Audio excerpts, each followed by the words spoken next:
Dengan mempelajari Sirah Nabawiyah, maka makin menambah kecintaan kepadanya. Semoga yang subscribe juga dimudahkan jalannya menuju surga. Silahkan tekan tombol like supaya postingan ini semakin tersebar. Dan tulis doa serta hajat pemirsa di kolom komentar. Semoga semakin banyak yang mengaminkan, maka semakin cepat terkabul. Nabi Sulaiman alaihi salam adalah manusia terkaya sepanjang sejarah kehidupan manusia di muka bumi. Dalam beberapa kitab suci seperti Al-Quran, Alkitab, dan Injil, Nabi Sulaiman alaihi salam dijelaskan sebagai manusia terkaya yang pernah hidup di muka bumi. Tidak ada satupun manusia yang bisa mengalahkan total kekayaannya hingga hari kiamat tiba. Para arkeolog telah menemukan situs peninggalan sejarah Islam yang mengungkap total kekayaan Nabi Sulaiman alaihi salam. Erez bin Yosef, seorang profesor sekaligus peneliti, ia menyatakan bahwa 3.000 tahun yang lalu Nabi Sulaiman alaihi salam diperkirakan memiliki kekayaan senilai 2,2 triliun US dollar. Dan apabila dikonversikan dengan nilai mata uang dolar hari ini, jika dirupiahkan, maka nilainya setara dengan 32.891.870 triliun rupiah. Profesor itu juga menjelaskan bahwa kekayaan Nabi Sulaiman alaihi salam berasal dari dua sumber, yakni istana kerajaan dan tambang tembaga. Nilai itu berkali-kali lipat lebih banyak dari total kekayaan negara Indonesia yang hanya mencapai 11.454 triliun per 30 Desember 2021. Nabi Sulaiman alaihi salam memiliki beberapa mukjizat. Di antaranya adalah dapat berbicara dengan bahasa binatang. Beliau dapat memerintah mereka untuk melakukan sesuatu. Beliau juga dapat mengendalikan besar kecilnya tekanan angin dan dapat mengatur ke arah mana angin akan berhembus. Sehingga dengan itu Nabi Sulaiman dapat memanfaatkan angin sebagai kendaraannya dan juga kendaraan tentaranya. Nabi Sulaiman juga bisa melunakkan besi dan membentuknya menjadi pakaian perang yang anti tusukan senjata tajam. Nabi Sulaiman juga memimpin para jin. Mereka tunduk dan patuh pada perintah Nabi Sulaiman alaihi salam. Tidak hanya setan, iblis laknatullah yang merupakan makhluk pembangkang dapat dibuat tunduk bertekuk lutut pada perintah-perintah Nabi Sulaiman. Nabi Sulaiman bisa melakukan teleportasi, yaitu berpindah dari suatu tempat ke tempat yang lain dalam waktu singkat. Peristiwa itu dibuktikan dengan pemindahan singgasana Ratu Balqis atas perintah Nabi Sulaiman. Nabi Sulaiman dikenal sebagai raja yang adil dan bijaksana. Nabi Sulaiman diberkahi kecerdasan yang luar biasa untuk menyatu padukan segenap kekuatan yang Allah berikan kepadanya. Ia mengelola dan membawa kerajaannya menjadi kekuatan raksasa yang tak terkalahkan di masanya dengan segenap kemampuan yang dimilikinya. Tentara Nabi Sulaiman adalah tentara terkuat di bumi tanpa ada yang menandingi. Pertanyaan mendasar yang muncul kali ini adalah dari mana sumber kekayaan dan kekuatan Nabi Sulaiman alaihi salam? Untuk mendapat jawaban dari pertanyaan itu, simak video ini sampai akhir. Sebelum itu, mari bantu channel ini terus berkembang dengan cara subscribe dan nyalakan tanda loncengnya. Berikan komentar yang positif dan berikan like serta share video ini. Bismillahirrahmanirrahim. Sungguh kami benar-benar telah menganugerahkan ilmu kepada Daud dan Sulaiman. Keduanya berkata, segala puji bagi Allah yang melebihkan kami dari kebanyakan hamba-hambanya yang mukmin. Sulaiman telah mewarisi Daud dan dia berkata, wahai manusia, kami telah diajari untuk memahami bahasa burung dan kami dianugerahi segala sesuatu. Sesungguhnya semua ini benar-benar karunia yang nyata. Quran Surat An-Naml ayat 15-16. Saudara-saudaraku yang dirahmati Allah, pada ayat di atas disebutkan bahwa Sulaiman telah mewarisi Daud. Nabi Sulaiman mewarisi Nabi Daud dalam sisi kenabian dan kekuasaan, bukan mewarisi harta, karena para nabi tidak mewariskan harta. Sebab sepeninggalan mereka, harta para nabi menjadi sedekah bagi orang-orang yang ada di sekitarnya, yaitu orang-orang fakir dan orang-orang yang membutuhkan. Dan harta para nabi tidak dikhususkan bagi kalangan keluarganya. Rasulullah Shallallahu Alaihi Wasallam bersabda, "Kami para nabi tidak mewariskan." Nabi Sulaiman mewarisi kenabian dari Nabi Daud. Ini adalah hal yang jelas. Allah telah memilihnya sebagai nabi dari Bani Israel. Begitu juga Allah telah memberinya kekuasaan kerajaan sehingga ia menjadi pemimpin Bani Israel. Barangkali sesuatu yang paling penting yang diwarisi oleh Nabi Sulaiman dari Nabi Daud adalah tradisi militer.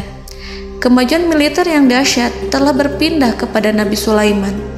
Nabi Daud sebenarnya adalah seorang pengembala kambing yang sangat miskin, tetapi seiring dengan perjalanan waktu, ia menjadi komandan pasukan tiada tanding. Nabi Daud alaihi salam mengetahui bahwa kekuatan hakiki yang mengatur alam semesta adalah kekuatan Allah.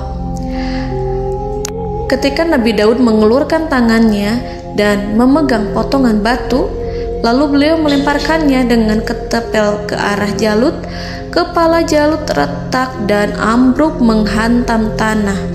Ini sebagai bentuk demonstrasi kekuatan darinya.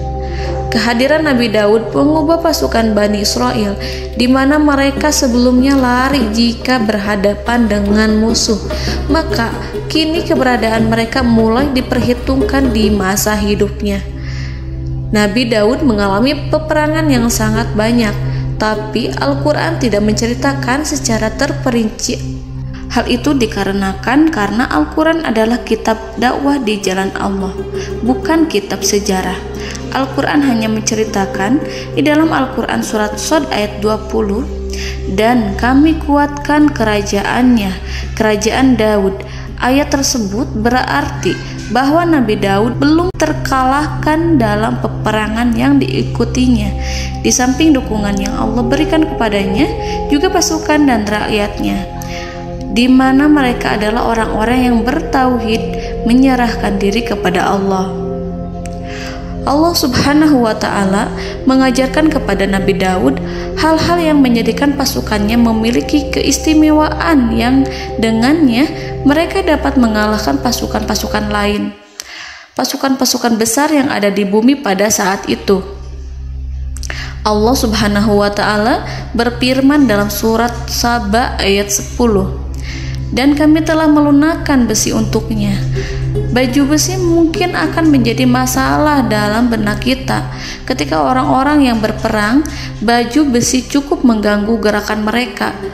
Kita bisa membayangkan ketika ada dua orang berperang, salah satu dapat bergerak bebas, sementara yang lainnya tidak leluasa bergerak karena tertahan dengan pakaiannya. Namun, dengan kekuasaan Allah, Nabi Daud dapat melunakkan besi dan membuat baju besi yang ringan, yang mudah untuk digunakan. Ini adalah kemajuan penting yang Allah berikan kepada Nabi Daud dan tentaranya. Kemajuan itu kemudian diajarkan, diwariskan dan dimiliki oleh Nabi Sulaiman alaihi salam. Nabi Sulaiman memiliki pasukan dahsyat yang melebihi pasukan manapun di bumi saat itu, atau bahkan mungkin saat ini. Bahkan Allah menambahkan karunia-Nya kepada Nabi Sulaiman yang disebutkan dalam Al-Quran surat An-Naml ayat 16. Dan Sulaiman telah mewarisi Daud, dan dia berkata, "Wahai manusia, kami telah diberi pengertian tentang suara burung, dan kami diberi segala sesuatu. Sesungguhnya ini benar-benar suatu karunia yang nyata." Saudara-saudaraku yang dirahmati Allah, pada suatu hari Nabi Sulaiman alaihi salam menengadahkan tangannya dan berdoa kepada Allah Subhanahu wa ta'ala. Antara hati Nabi dan Allah tidak ada penghalang, tidak ada jarak, tidak ada sekatan waktu, tidak ada satupun dari para nabi yang berdoa kepada Allah kecuali doanya pasti dikabulkan. Doa Nabi Sulaiman alaihi salam direkam dalam Al-Quran surat Shad ayat 35. Nabi Sulaiman berkata, "Ya Tuhanku, ampunilah aku, anugerahkanlah kepadaku kerajaan yang tidak dimiliki oleh seorang pun sesudahku." Nabi Sulaiman menginginkan dari Allah sesuatu kerajaan yang belum pernah diperoleh oleh siapapun setelahnya. Allah Subhanahu wa ta'ala mengabulkan doa Nabi Sulaiman dan memberinya kerajaan tersebut. Nabi Sulaiman mewarisi kekuasaan, kenabian, hikmah ilmu dari Nabi Daud alaihi salam. Orang-orang menyebut Nabi Sulaiman Al-Hakim, Sulaiman yang bijaksana. Kebijaksanaan Nabi Sulaiman tidak terbatas pada keadilannya di tengah-tengah manusia dan juga kasih sayangnya kepada mereka. Namun, kebijaksanaan Nabi Sulaiman juga berlaku di kalangan burung dan binatang lainnya. Nabi Daud juga mengenal bahasa burung, tetapi Nabi Sulaiman dapat berbicara dengan bahasa burung. Bahkan, ia dapat menggantikannya sebagai pembantunya. Ketika Nabi Daud bertasbih di gunung, burung-burung serta binatang buas ikut bertasbih bersamanya. Bahkan angin pun berhenti untuk mendengarkan tasbih itu. Sedangkan Nabi Sulaiman alaihi salam, Allah Subhanahu wa ta'ala memberinya karunia lebih dari itu, di mana binatang-binatang buas tunduk padanya, begitu juga angin dan burung. Saudara-saudaraku yang dirahmati Allah, Nabi Sulaiman alaihi salam mampu mendengarkan bisikan semut yang berbicara kepada sesama mereka. Bahkan ia mampu memerintahkan semut tersebut sehingga semut itu menjadi taat pada perintahnya. Pasukan Nabi Sulaiman memiliki kekuatan yang sangat dahsyat. Belum pernah ada di dunia ini satu pasukan pun yang memiliki kekuatan seperti itu. Kekuatan Nabi Sulaiman berasal dari beberapa kombinasi yang sangat mengagumkan, sehingga karenanya ia tidak dapat tertandingi. Kekuatan itu terdiri dari manusia, binatang-binatang, jin, dan lain sebagainya. Kita mengetahui bahwa jin adalah makhluk Allah dan manusia tidak mampu melihatnya atau menghadirkannya atau meminta pertolongan kepadanya. Sedangkan Nabi Sulaiman telah diberi Allah suatu kemampuan untuk menundukkan jin, memperkerjakan mereka sebagai tentara di tengah-tengah peperangan. Bahkan ia mampu menjadikan mereka sebagai pekerja-pekerja kasar di kerajaannya saat tidak ada peperangan. Oleh sebab itu, ketika ada pasukan lain yang mencoba melawan pasukan Nabi Sulaiman, mustahil mereka akan mendapatkan kemenangan. Bahkan pasukan Nabi Sulaiman diperkuat oleh pasukan burung. Burung di pasukan Nabi Sulaiman memerankan tugas penting, yaitu menjadi agen intelijen. Kita mengetahui bahwa peranan informasi saat peperangan adalah hal yang penting. Dari informasi tersebut, pasukan dapat mengetahui keadaan lawannya. Demikianlah peranan burung pada pasukan Sulaiman. Ia terbang di tengah-tengah musuh. Kemudian, ia kembali kepada Nabi Sulaiman untuk menyampaikan berita tentang keadaan lawannya. Di samping jin dan burung, Allah juga menundukkan angin untuk Nabi Sulaiman. Nabi Sulaiman dapat memerintahkan angin dan ia mampu untuk menaiki angin tersebut.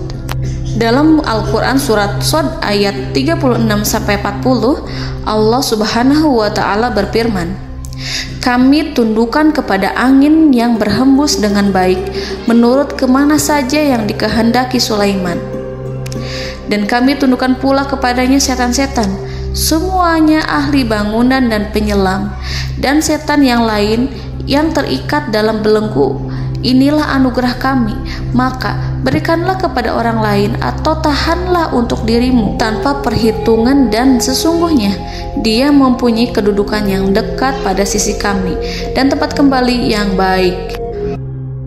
Saudara-saudaraku yang dirahmati Allah, Allah Subhanahu wa Ta'ala juga memberikan kemampuan yang tak seorang pun dari para nabi mendapatkannya, yaitu kemampuan untuk memerintah setan. Setan adalah salah satu bagian dari jin. Ia adalah kelompok yang celaka dari bangsa jin. Kelompok ini sebenarnya tidak mampu dikuasai oleh manusia. Bahkan jin yang soleh tidak dapat mengatur setan. Adapun Nabi Sulaiman, Allah telah memberinya kekuasaan untuk menundukkan setan dan mempekerjakannya, bahkan mengikatnya dengan rantai serta menghukumnya jika ia menentang pada perintahnya. Setan membangun untuk Sulaiman istana-istana, patung-patung dan alat-alat perang. Bahkan setan-setan itu menyelam ke dasar lautan untuk mengeluarkan permata dan yakut untuk Sulaiman. Jika di antara setan yang menentang perintahnya, maka Nabi Sulaiman alaihi salam mengikatnya dengan rantai. Ini semua menunjukkan kekayaan Nabi Sulaiman dan kekuasaannya, di mana ia mampu mengatur banyak makhluk di bumi ini. Tentu saja, kemampuan itu semua adalah atas izin dari Allah Subhanahu wa Ta'ala sebagai mukjizat darinya. Allah Subhanahu wa Ta'ala berfirman dalam Al-Quran surat Saba ayat 12, dan sebagian dari jin adalah yang bekerja di hadapannya di bawah kekuasaannya dengan izin Tuhannya, dan siapa yang menyimpang di antara mereka dari perintah kami, maka kami rasakan kepadanya azab neraka yang apinya menyala-nyala. Para jin itu membuat untuk Sulaiman apa yang dikehendakinya, dari gedung-gedung yang tinggi, patung-patung, dan piring-piring yang besarnya seperti kolam, atau periuk yang tetap berada di atas tungku. Saudara-saudaraku yang dirahmati Allah, Nabi Sulaiman yang bijaksana adalah penguasa yang tak tertandingi di muka bumi. Meskipun memperoleh nikmat-nikmat khusus yang agung itu yang Allah berikan kepada Sulaiman, beliau tetap menunjukkan dirinya sebagai manusia yang paling banyak berzikir kepada Allah dan manusia yang paling banyak bersyukur di zamannya. Saudara-saudaraku yang dirahmati Allah, sebagaimana Allah Subhanahu wa Ta'ala memberikan nikmat kepada ayahnya Nabi Daud alaihi salam, di mana ia mampu melunakkan besi dan Allah mengajarinya bagaimana cara mencairkan besi, maka Nabi Sulaiman alaihi salam dapat memanfaatkan tembaga yang cair untuk peperangan. Dan juga di saat perdamaian, pada saat peperangan, beliau mencampur tembaga dengan besi dan menjadikannya perunggu. Mereka menggunakan senjata-senjata perunggu dalam peperangan seperti pedang, baju besi, dan juga pisau. Senjata-senjata ini adalah senjata yang paling kuat pada saat itu. Sedangkan di saat damai, tembaga digunakan untuk membuat bangunan, perhiasan, dan sebagainya. Meskipun Nabi Sulaiman mendapatkan nikmat yang besar dan karunia yang khusus, Allah Subhanahu wa Ta'ala mengujinya dengan suatu ujian yang dahsyat. Ujian yang akan selalu datang kepada seorang hamba yang soleh. Ketika hamba itu mendapatkan kedudukan besar, maka ujiannya pun menjadi besar. Allah Subhanahu wa Ta'ala menguji Nabi Sulaiman dengan penyakit. Diceritakan oleh Fahru Roji, Nabi Sulaiman diuji dengan suatu penyakit yang keras, di mana kedokteran saat itu tidak dapat dan tidak mampu mengatasinya. Sakitnya Nabi Sulaiman sangat keras sehingga para dokter dari kalangan manusia ataupun jin tidak mampu menghilangkan penyakit itu. Lalu burung-burung menghadirkan rumput-rumput yang dianggapnya sebagai obat, tetapi Nabi Sulaiman tak kunjung sembuh. Semakin hari penyakit Nabi Sulaiman semakin menjadi-jadi, sehingga ketika Nabi Sulaiman duduk di atas kursi, ia duduk bagaikan tubuh tanpa roh. Seakan-akan ia mati karena saking keras penyakit yang dideritanya. Sakit yang diderita oleh Nabi Sulaiman alaihi salam berlangsung sangat lama. Namun Nabi Sulaiman tidak henti-hentinya berzikir kepada Allah dan meminta kesembuhan kepadanya, serta selalu beristighfar dan mengungkapkan rasa cinta kepadanya. Selesailah ujian Allah terhadap hambanya Nabi Sulaiman. Beliau pun sembuh Nabi Sulaiman merasakan kembali kesehatannya setelah ia mengetahui segala kejayaan dan segala kekuasaan serta segala kebesarannya tidak lagi mampu menghilangkan penyakit yang dideritanya kecuali jika Allah menghendaki. Saudara-saudaraku yang dirahmati Allah, Nabi Sulaiman telah membangun tempat ibadah, tempat sujud, sehingga manusia menyembah Allah di dalamnya. Orang-orang yang membangunnya berjumlah puluhan ribu orang. Tentu setiap kelompok dari mereka memiliki pekerjaan masing-masing. Di antara mereka ada yang mencairkan tembaga, di antara mereka ada yang tukang pahat, ada yang tukang ukir, ada yang membelah batu, ada yang memotong kayu, ada yang mendatangkan rumput-rumput dari Libanon, ada yang mendatangkan emas dan menjadikannya lempengan-lempengan yang mengkilat untuk menutupi kayu serta untuk melapisi dinding-dinding. Bahkan golongan jin pun membantu membangun tempat tersebut, tentu dengan perintah dan bimbingan Nabi Sulaiman. Mereka membuat patung-patung yang besar, membuat bejana yang besar untuk tempat makan para tentara dan pekerja, yaitu bejana seperti gunung. Karena saking berat dan besarnya, mereka juga membuat tempat-tempat minum yang besarnya seperti kolam. Nabi Sulaiman mengawasi para pekerjanya dan juga mengurusi masyarakatnya, di mana beliau mengenali problem mereka dan berusaha memecahkannya. Beliau juga mengawasi pasukan dari kalangan binatang dan burung. Beliau mengetahui apabila ada satu di antara mereka yang tidak datang, kemana ia pergi serta mengapa ia pergi. Nabi Sulaiman menguasai pengetahuan itu semua.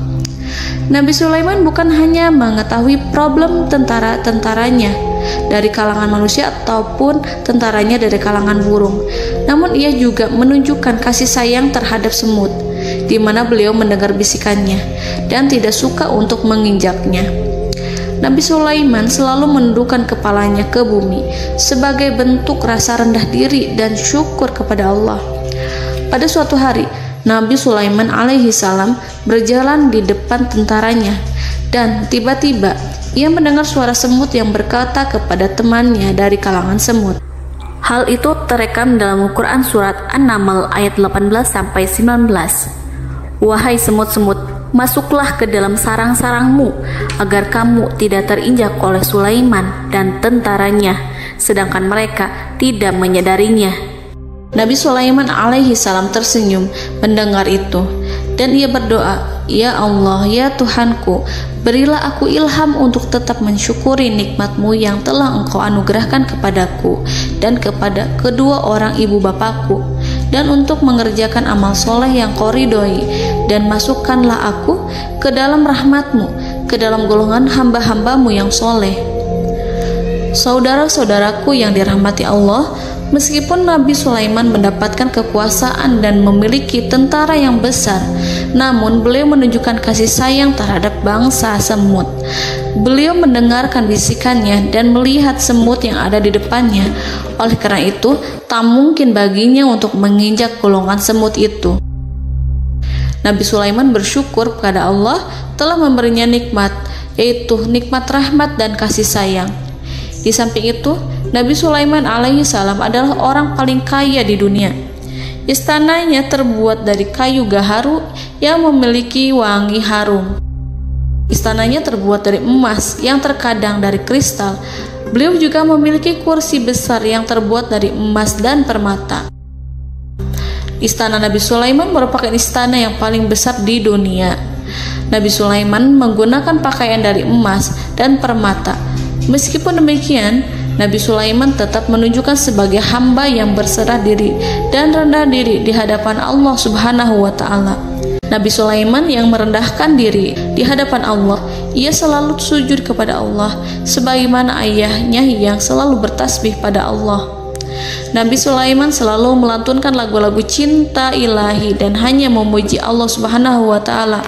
Pada suatu hari, Nabi Sulaiman alaihi salam mengeluarkan perintah kepada pasukannya untuk bersiap-siap. Kemudian, Nabi Sulaiman keluar dan memeriksa pasukannya satu demi satu. Kelompok yang pertama adalah kelompok manusia. Nabi Sulaiman memperhatikan kesiapan mereka. Lalu Nabi Sulaiman mengeluarkan perintah-perintah kepada mereka. Kemudian Nabi Sulaiman memeriksa kelompok jin dan menyampaikan perintahnya kepada mereka. Beliau memenjarakan jin yang tampak bermalas-malasan saat bekerja. Lalu beliau memeriksa binatang dan berkata kepada mereka, apakah mereka sudah makan dengan baik? Apakah mereka tidur dengan nyenyak? Apakah ada yang mengadu pada mereka, misalkan karena penyediaan makanan yang tidak layak? Apakah ada di sana yang sakit dan lain sebagainya? Ketika Nabi Sulaiman merasa puas dengan semuanya, Nabi Sulaiman memasuki tenda tempat berkumpulnya para burung. Nabi Sulaiman alaihi salam kemudian memasuki tenda tersebut, mengamati keadaan di sekitarnya, sehingga beliau mengetahui bahwa ada satu burung yang tidak hadir, yaitu burung hudhud. Mengapa aku tidak melihat burung hudhud? Burung-burung yang lain tampak terdiam sebagai penghormatan, dan mereka mendengarkan apa yang akan dikatakan pemimpin mereka. Nabi Sulaiman mengarahkan pandangannya pada semua burung dan tidak menemukan burung hudhud di antara mereka.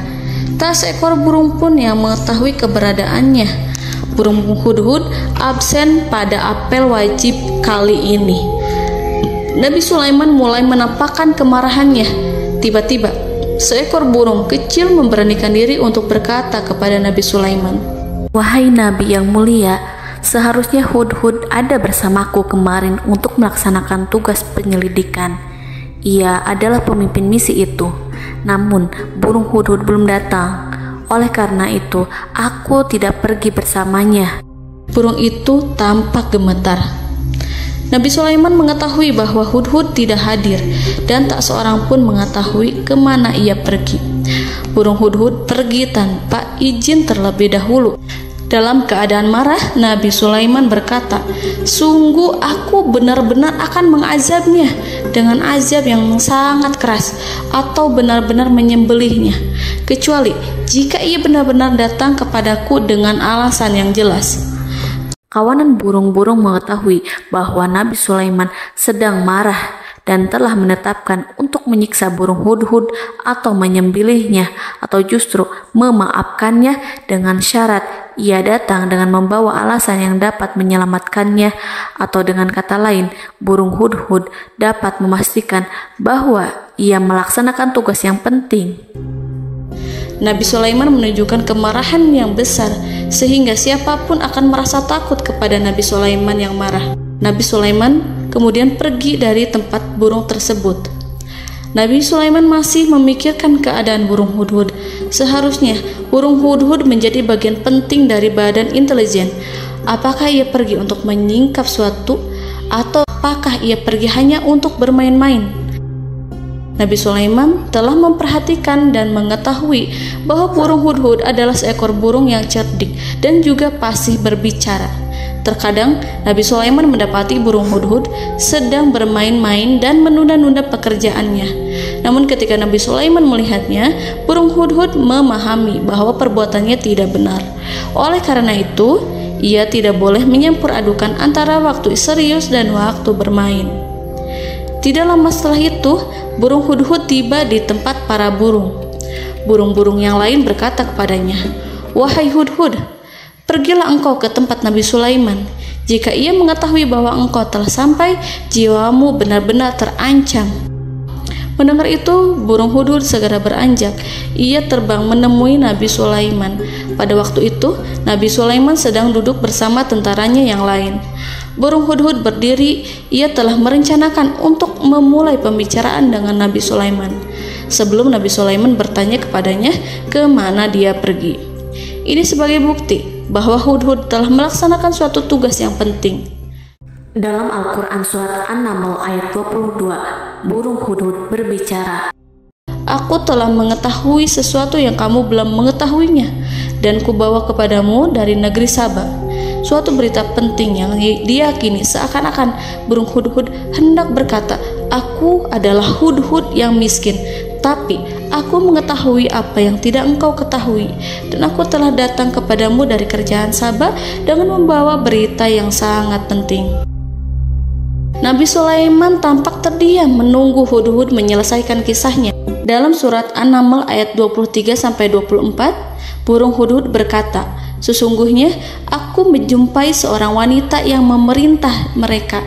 Dia dianugerahi segala sesuatu serta mempunyai singgasana yang besar. Aku mendapati dia dan kaumnya menyembah matahari selain Allah.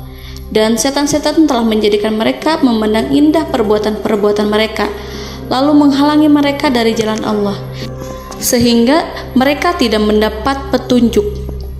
Burung hudhud diam. Nabi Sulaiman merasa bahwa hudhud menunjukkan kepasihan lisannya. Nabi Sulaiman berkata dalam Quran surat An-Naml ayat 27 sambil menunjukkan senyum manisnya. Nabi Sulaiman berkata, "Akan kami lihat apakah kamu benar wahai hudhud, ataukah kamu termasuk orang-orang yang berdusta." Seakan-akan burung hudhud ingin mengatakan, "Aku tidak berbohong, wahai Nabi yang mulia." Namun diamnya Sulaiman membuat takut sehingga burung hudhud terdiam. Nabi Sulaiman terdiam karena berpikir, lalu ia memutuskan sesuatu setelah itu. Beliau melihat kepada lainnya dan meminta secari kertas. Nabi Sulaiman menulis surat singkat dan menyerahkannya kepada hudhud serta memerintahkan kepadanya seperti yang dikatakan dalam Quran surat An-Naml ayat 28. "Pergilah dengan membawa suratku ini, lalu jatuhkanlah kepada mereka, kemudian berpalinglah dari mereka, lalu perhatikanlah apa yang mereka bicarakan."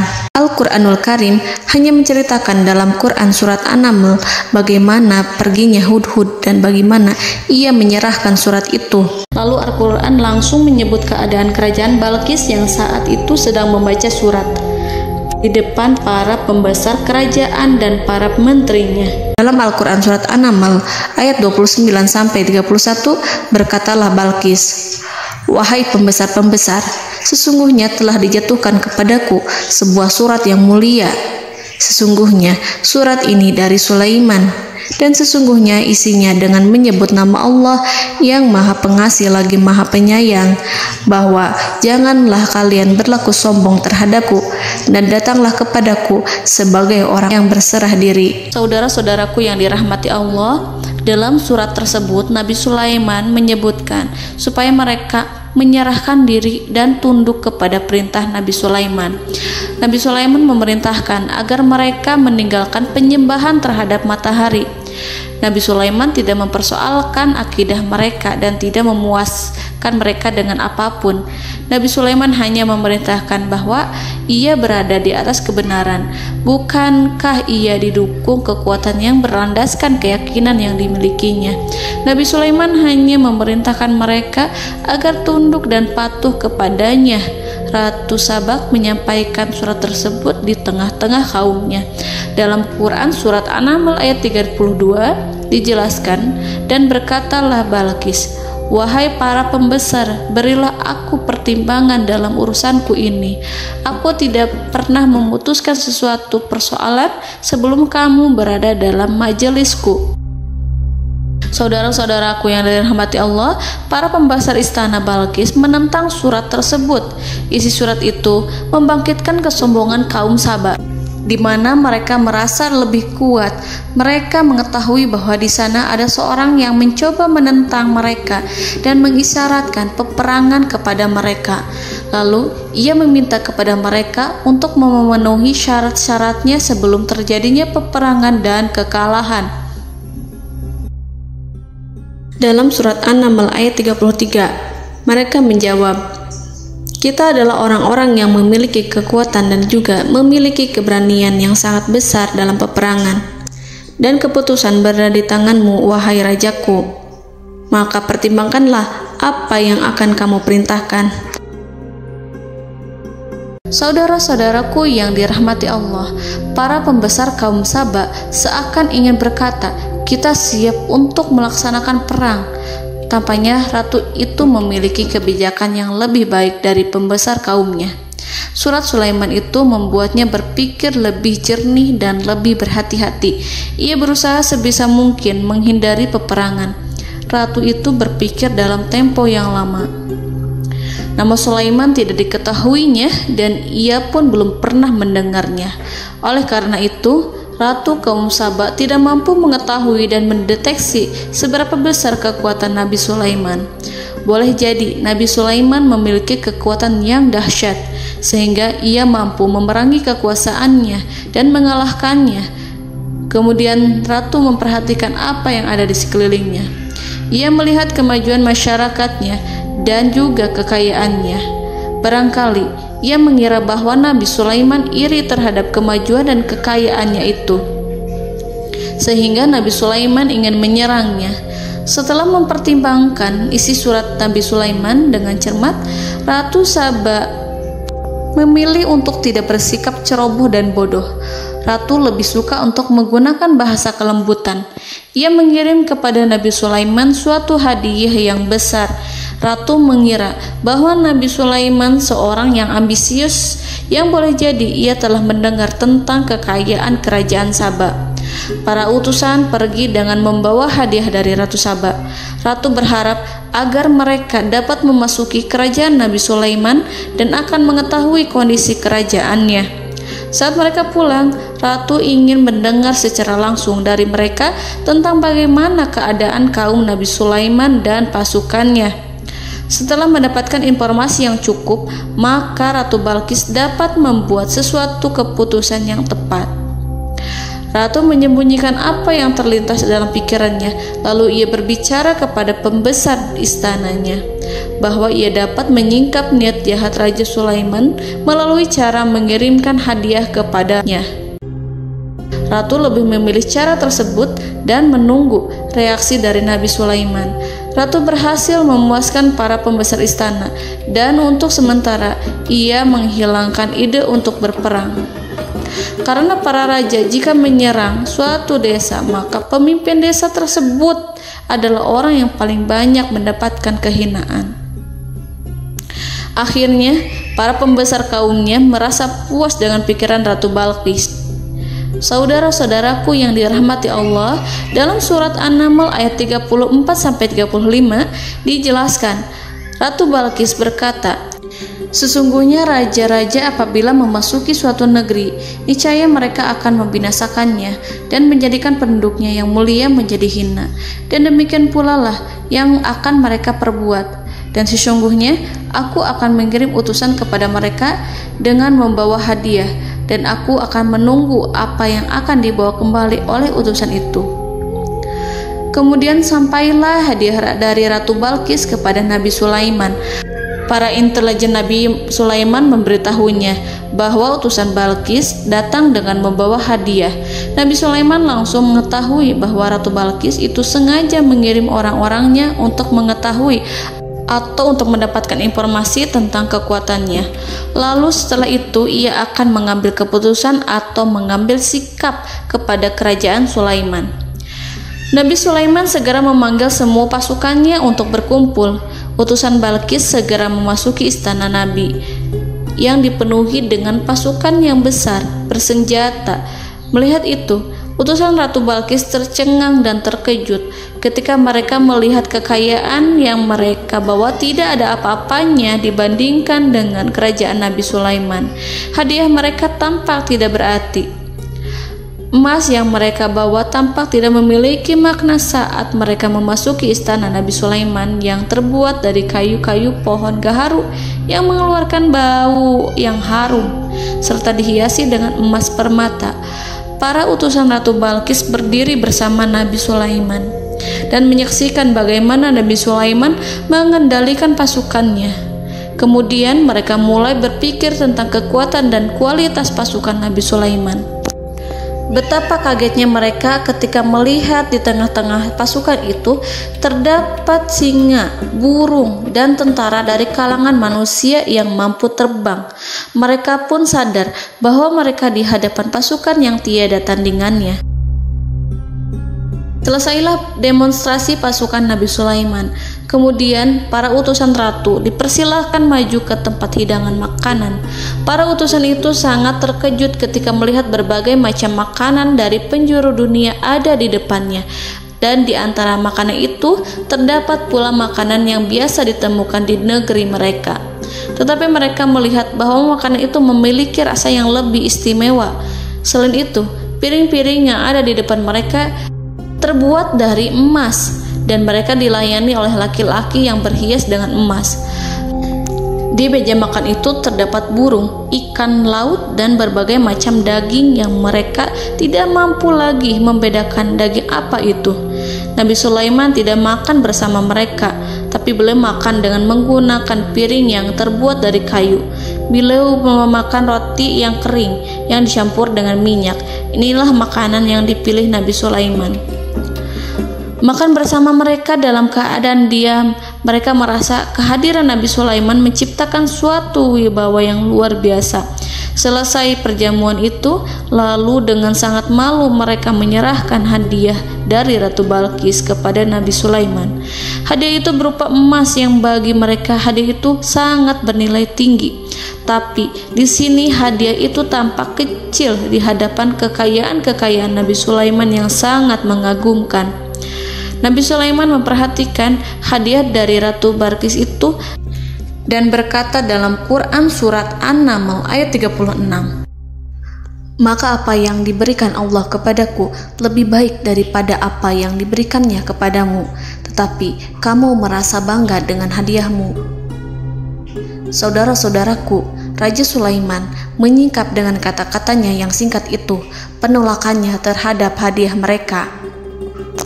Ia memberitahu utusan itu bahwa ia tidak menerima hadiah tersebut. Ia tidak merasa puas dengan hadiah itu. Yang membuatnya puas hanyalah, janganlah kalian berlaku sombong terhadapku dan datanglah kepadaku sebagai orang-orang yang berserah diri. Lalu Nabi Sulaiman berkata kepada mereka dengan pelan. Hal itu diabadikan dalam Al-Quran surat An-Naml ayat 37. "Kembalilah kepada mereka, sungguh kami akan mendatangi mereka dengan bala tentara yang mereka tidak kuasa melawannya.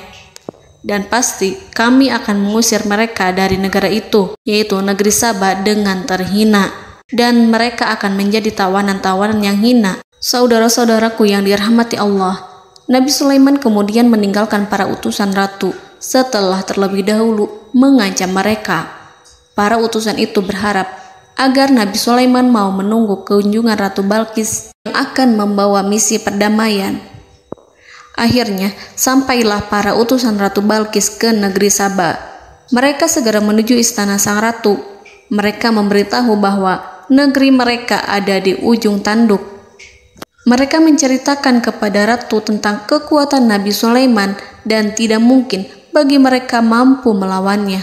Mereka meyakinkan Ratu Balqis bahwa ia harus mengunjunginya dan melihat sendiri bagaimana kebesaran kerajaan Nabi Sulaiman. Kemudian Ratu Balqis menyiapkan dirinya untuk pergi menuju kerajaan Nabi Sulaiman. Nabi Sulaiman duduk di kursi kerajaan di tengah-tengah para pembesarnya dan para menterinya, serta para komandan pasukannya. Beliau berpikir tentang sosok Balqis. Nabi Sulaiman mengetahui bahwa Balqis menuju tempatnya. Balqis dikelilingi rasa takut. Nabi Sulaiman berpikir sejenak tentang bagaimana matahari disembah. Ia memikirkan bagaimana informasi yang diterima oleh intelijennya tentang kemajuan kerajaan Balqis dalam bidang kesenian dan ilmu pengetahuan. Nabi Sulaiman bertanya kepada dirinya sendiri, apakah kemajuan menjadi penghalang untuk mengetahui kebenaran? Apakah ratu itu senang dengan kekuatan yang dicapainya? Dan ia membayangkan bahwa kekuatannya adalah segalanya. Dengan kemajuan yang dimilikinya, Nabi Sulaiman ingin membuat kejutan agar ratu mengetahui bahwa Islam yang diyakini oleh Nabi Sulaiman adalah satu-satunya yang mampu mendatangkan kemajuan dan kekuatan yang hakiki, sehingga ia dapat membandingkan antara keyakinannya dalam menyembah matahari beserta kemajuan yang dicapainya dengan keyakinan Nabi Sulaiman beserta kemajuan yang diraihnya. Saudara-saudaraku yang dirahmati Allah, para mata-mata Nabi Sulaiman telah memberitahunya bahwa hal yang sangat disegani dan dikagumi oleh kaum Balqis adalah kerajaan Saba, yaitu singgasana Ratu Balqis. Singgasana itu terbuat dari emas dan batu delima. Singgasana tersebut dijaga oleh penjaga yang sangat disiplin, di mana mereka tidak pernah lalai sedikit pun. Oleh karena itu, sangat tepat apabila Nabi Sulaiman menghadirkan singgasananya di sini, di kerajaannya. sehingga ketika ratu tiba, maka ia dapat duduk di atasnya. Nabi Sulaiman ingin membuat kejutan kepadanya dan menunjukkan bahwa kemampuannya tersebut yang berlandaskan pada keislaman. Nabi Sulaiman melakukan yang demikian itu dengan harapan agar si ratu tunduk kepadanya. Ide itu terlintas dalam diri Nabi Sulaiman. Lalu ia mengangkat kepalanya dan menoleh kepada anak buahnya. Hal itu diabadikan dalam Quran Surat An-Naml ayat 38. Wahai para pembesar, siapakah di antara kamu sekalian yang sanggup membawa singgasananya kepadaku sebelum mereka datang kepadaku sebagai orang-orang yang berserah diri? Saudara-saudaraku, perhatikanlah ungkapan pikiran Nabi Sulaiman tersebut. Semua pemikirannya berkisar tentang keislaman para penyembah matahari, tentang bagaimana beliau dapat memberikan petunjuk kepada mereka di jalan Allah. Yang pertama menjawab pertanyaan Nabi Sulaiman adalah jin Ifrit. Dalam Quran Surat An-Naml ayat 39, berkatalah Ifrit yang cerdik dari golongan jin, "Aku akan datang kepadamu dengan membawa singgasana itu sebelum kamu berdiri dari tempat dudukmu. Sesungguhnya aku benar-benar kuat untuk membawanya, lagi dapat dipercaya." Nabi Sulaiman berdiri dari tempat duduknya. Setelah 1 jam atau 2 jam, jin itu berjanji kepadanya untuk menghadirkan singgasana Balkis. Sebelum itu, istana Nabi Sulaiman di Palestina, sedangkan istana Balkis terletak di Yaman. Antara singgasana tersebut dengan singgasana Nabi Sulaiman berjarak lebih dari ribuan mil. Barangkali pesawat yang cepat sekalipun yang kita kenal hari ini tidak akan mampu membawa dan mendatangkan istana itu dalam waktu 1 jam. Tetapi masalahnya di sini, berhubung dengan kekuatan jin yang serba misterius, Nabi Sulaiman tidak mengomentari sedikit pun terhadap apa yang dikatakan oleh Ifrit. Nabi Sulaiman tampak menunggu tanggapan lain yang mampu menghadirkan singgasana Balkis yang lebih cepat dari jin Ifrit. Nabi Sulaiman menoleh kepada seorang yang di sana, yang duduk di atas naungan. Hal itu diceritakan dalam Al-Quran Surat An-Naml ayat 40. Berkatalah seseorang yang mempunyai ilmu dari Alkitab, "Aku akan membawa singgasana itu kepadamu sebelum matamu berkedip." Maka tatkala Sulaiman melihat singgasana itu terletak di hadapannya, ia pun berkata, "Ini termasuk karunia Tuhanku untuk menguji aku. Apakah aku akan bersyukur atau mengingkari nikmatnya? Dan barang siapa yang bersyukur, maka sesungguhnya dia bersyukur untuk kebaikan dirinya sendiri. Dan barang siapa yang ingkar, maka sesungguhnya Tuhanku maha kaya lagi maha mulia." Saudara-saudaraku, belum lama seseorang yang mempunyai ilmu dari Alkitab menyatakan kalimatnya, sehingga singgasana itu tiba-tiba ada di depan Nabi Sulaiman, yang mampu menghadirkan singgasana itu lebih cepat dari kedipan mata. Al-Quranul Karim tidak menyingkap kepribadian seseorang yang menghadirkan singgasana itu.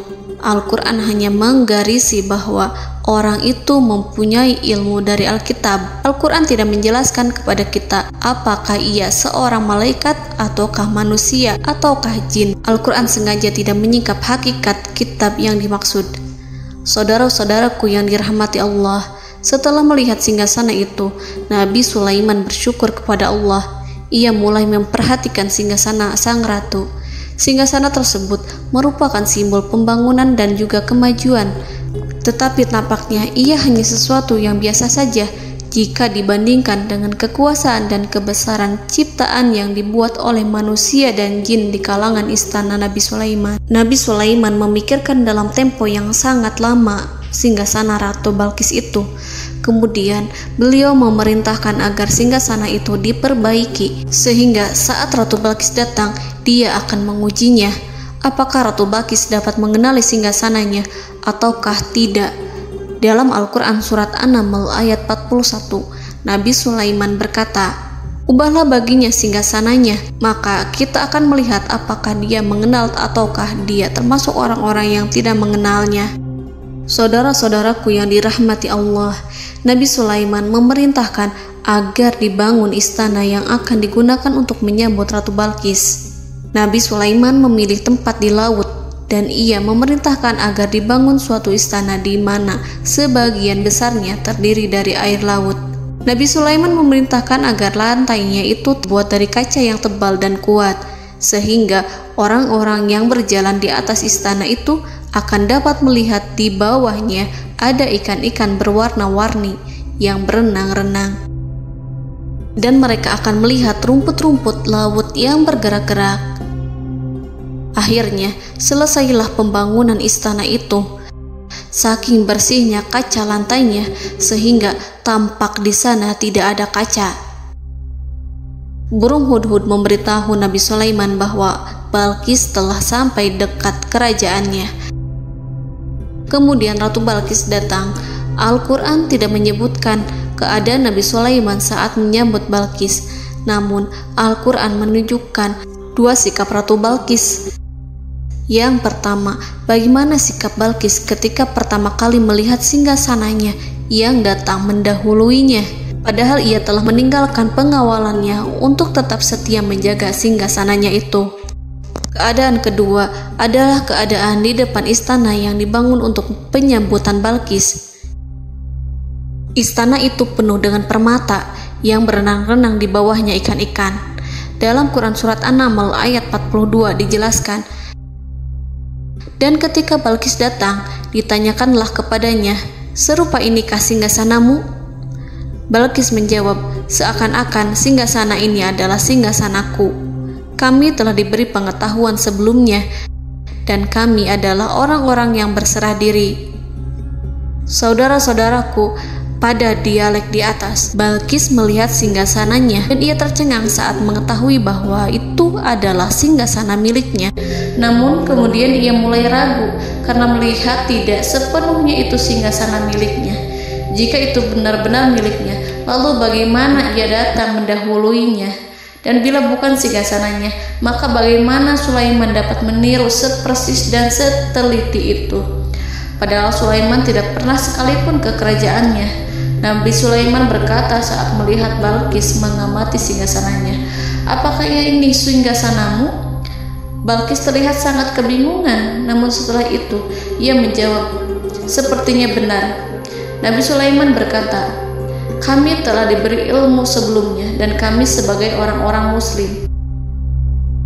Saudaraku yang dirahmati Allah, melalui pertanyaan Nabi Sulaiman ingin mengisyaratkan kepada Balqis agar ia membandingkan antara keyakinannya beserta ilmu yang dicapainya dengan keyakinan Nabi Sulaiman yang muslim beserta pengetahuan yang telah diraihnya.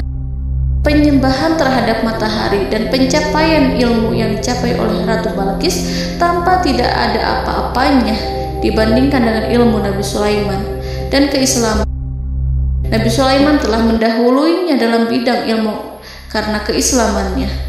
Karena itu, sangat mudah baginya untuk mengungguli Balqis dalam ilmu-ilmu yang lainnya. Demikianlah yang disyaratkan dalam pertanyaan Nabi Sulaiman kepada Ratu Balqis. Ratu Saba itu mengetahui bahwa ini adalah singgasananya, di mana singgasana itu datang lebih dahulu daripada dirinya.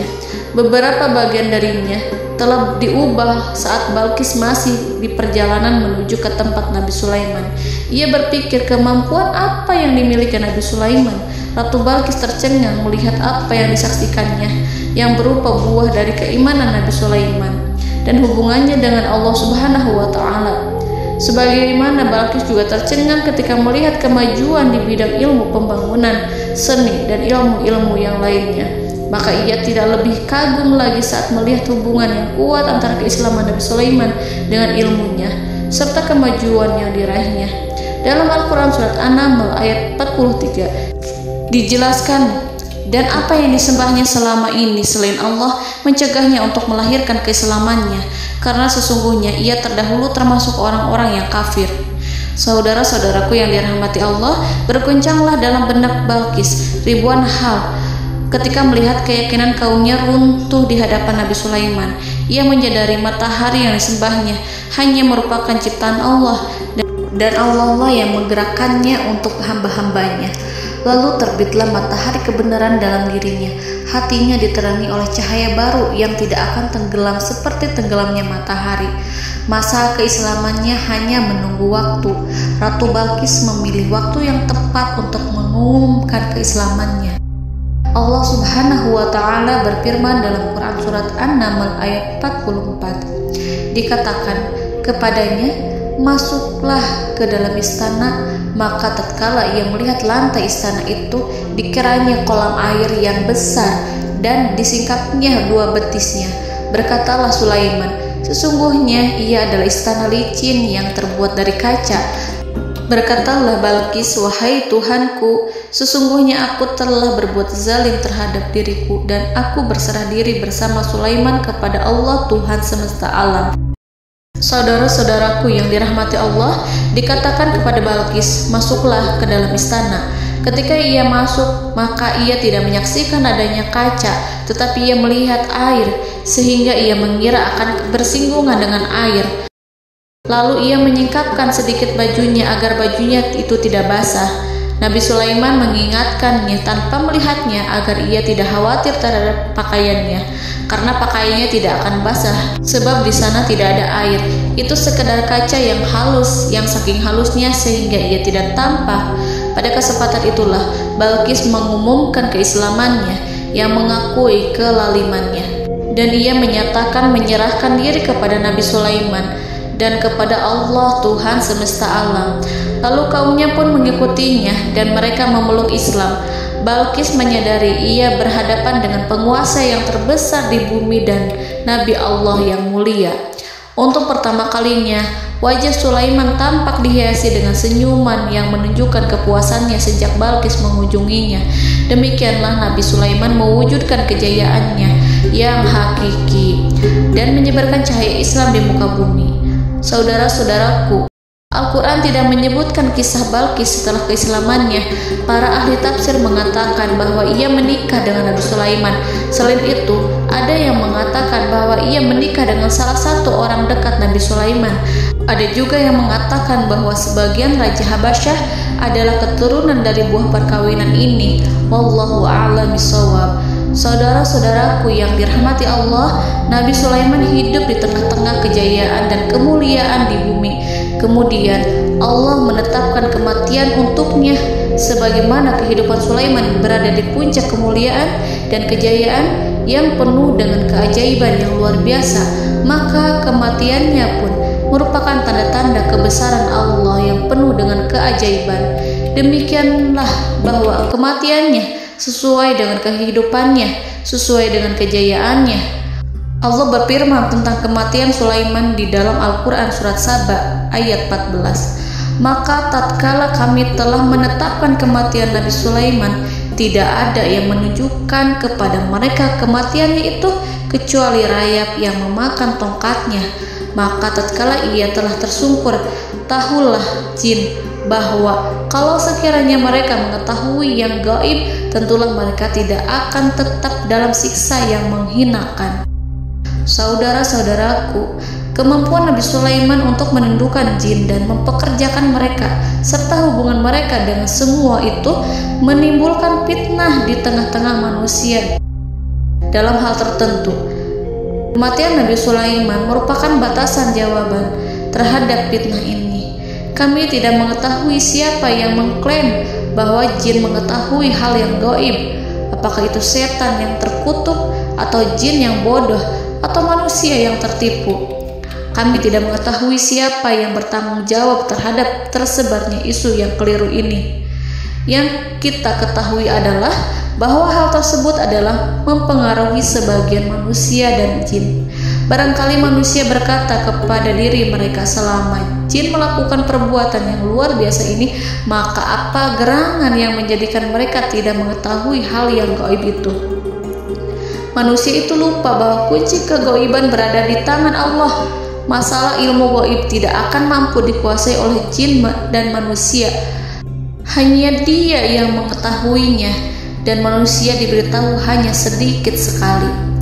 Saudara-saudaraku yang dirahmati Allah, seakan-akan Allah telah merencanakan bahwa kematian Sulaiman bertujuan untuk menghancurkan pemikiran itu, yaitu pemikiran bahwa jin mengetahui hal-hal yang gaib. Jin bekerja untuk Nabi Sulaiman selama beliau hidup, dan tatkala beliau meninggal, maka tugas mereka menjadi bebas. Nabi Sulaiman meninggal tanpa diketahui oleh jin, sehingga mereka tetap bekerja untuk mereka, tetap mengabdi kepada Sulaiman. Seandainya mereka mengetahui hal yang gaib, niscaya mereka tidak akan meneruskan pekerjaan mereka. Saudara-saudaraku, pada suatu hari Nabi Sulaiman memasuki mihrabnya untuk itikaf ibadah dan beribadah kepada Allah. Tak seorang pun yang berani mengganggu khalwatnya. Mihrab Sulaiman terletak di puncak gunung dan dindingnya terbuat dari permata. Pada suatu hari, Nabi Sulaiman duduk bersandar pada tongkatnya dan ia tampak tenggelam dalam tafakur. Beliau berzikir pada Allah hingga rasa kantuk menguasainya. Lalu setelah itu malaikat maut menemuinya. Nabi Sulaiman pun meninggal. Beliau bersandar kepada tongkatnya. Jin melihatnya dan mengira bahwa beliau sedang sholat, sehingga mereka pun terus melanjutkan pekerjaannya. Berlalulah hari demi hari yang panjang. Datanglah rayap, yaitu semut kecil yang memakan kayu. Hewan itu mulai memakan tongkat Nabi Sulaiman. Rayap itu tampak lapar. Sebagian dari tongkat Nabi Sulaiman dimakan beberapa hari oleh rayap itu. Ketika yang dimakannya semakin bertambah, maka tongkat itu pun menjadi rusak dan kemudian jatuh dari tangan Nabi Sulaiman alaihi salam. Tubuh mulia itu kehilangan keseimbangan dan kemudian jatuh terhempas di bumi. Tatkala tubuh suci itu tersungkur, maka manusia segera menuju ke arahnya. Mereka menyadari dan mengetahui bahwa Nabi Sulaiman telah meninggal dalam waktu yang lama. Jin menyadari bahwa mereka tidak mengetahui hal yang gaib, dan manusia pun mengetahui hakikat ini. Seandainya jin mengetahui hal yang gaib, niscaya ia tidak akan meneruskan siksa yang hina. Mereka tidak akan bekerja kepada Sulaiman. Demikianlah Nabi Sulaiman alaihi salam meninggal dalam keadaan duduk dan sholat di mihrabnya. Lalu berita itu tersebar bagaikan api di bumi. Manusia, burung, dan binatang buas mengantarkan jenazah Nabi Sulaiman. Sekawanan burung tampak sedih dan menangis. Semua makhluk bersedih. Akhirnya tak seorang pun mengetahui bahasa burung di bumi. Meninggallah seorang yang memahami pembicaraan burung, binatang-binatang, jin, dan lain sebagainya. Burung-burung itu berkata, betapa beratnya kehidupan di tengah orang-orang yang tidak mengetahui pembicaraan kita. Allahu a'lam.